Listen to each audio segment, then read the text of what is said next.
question. I know this resonates with a lot of us ladies. Who handles the note keeping, intern training, or event coordination in your workplace? Chances are it's a woman. Every year, women spend 200 hours more than their male counterparts on work tasks that will not help them advance their careers. Here to tell us how to overcome this is negotiation expert Fotini Economopoulos. Good morning, Fotini. How are you?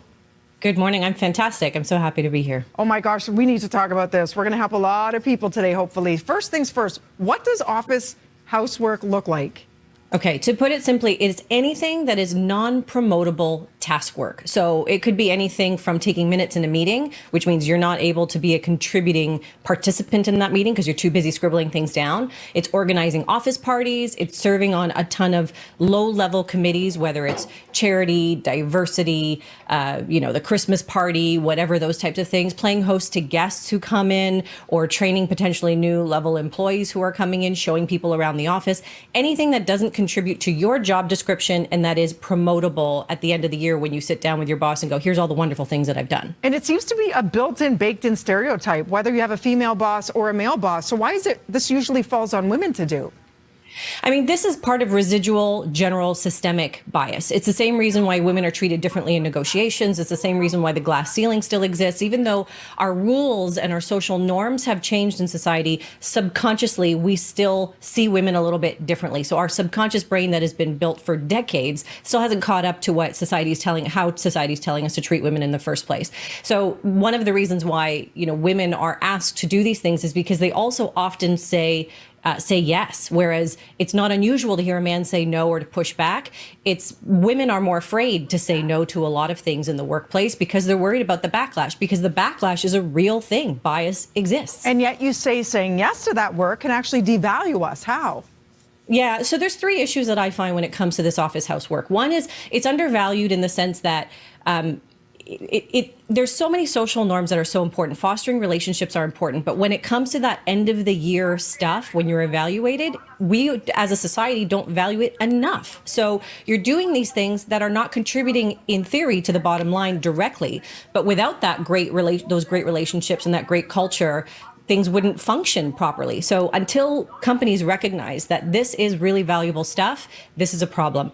The other thing is it's distracting. So if you're too busy hanging out on the charity committee or the diversity committee and you can't take on those really extra meaty projects that are going to put you in the spotlight and get you all of the accolades from everyone, well, that's a problem too, because there's only so many hours in the day. And the other thing is perception management. So if you are doing certain tasks that are deemed as housekeeping, like if you are that minute taker, that's one of my pet peeves. Are you perceived as somebody who is simply there to do the admin work, or are you perceived as someone who is moving the needle forward, who is a leadership person in the organization? And all of these tasks are fine if you want to do them. But if you want to be perceived as someone who's going to be moving ahead, it's going to be difficult to do if all of your time is locked up with these tasks that are frankly just undervalued. It's true. And then like in your case, you're getting punished because you're a great note taker. So how do you gently steer your way out of the situation of saying no? If you're an employer or employee, what do you do to be more mindful? So this actually happened to me once years earlier in my career when I had a manager say, oh, Fotini, you take great notes. Can you be the minute taker for this? And one of the things I said, well, what happens when I'm not here? Who's going to be able to take competent notes so that I can catch up on the meeting? So I would suggest, why don't we take turns taking minute notes? And I was never asked to do it again. But that was the wonderful thing about suggesting it as a potential opportunity, suggesting it in the form of a question to say, hey, how would this help us move forward on the days that I'm not here? Who's going to be able to take on that task when I'm not around? How are you all going to be able to develop your skills? And you can also, help them to prioritize your time by asking a question, because it is not perceived as quite as aggressive as saying, no, I'm never going to do that. Don't you see that that's not worth my time?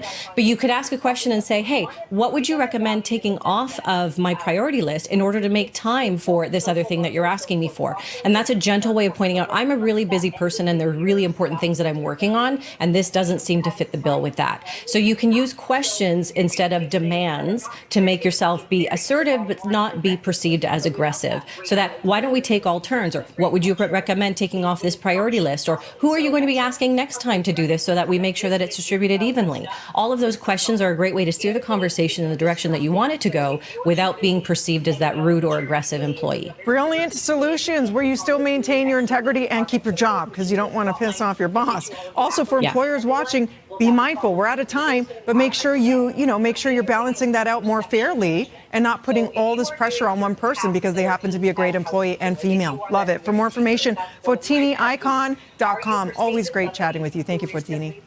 Thank you. Have a great morning. You too. Good morning.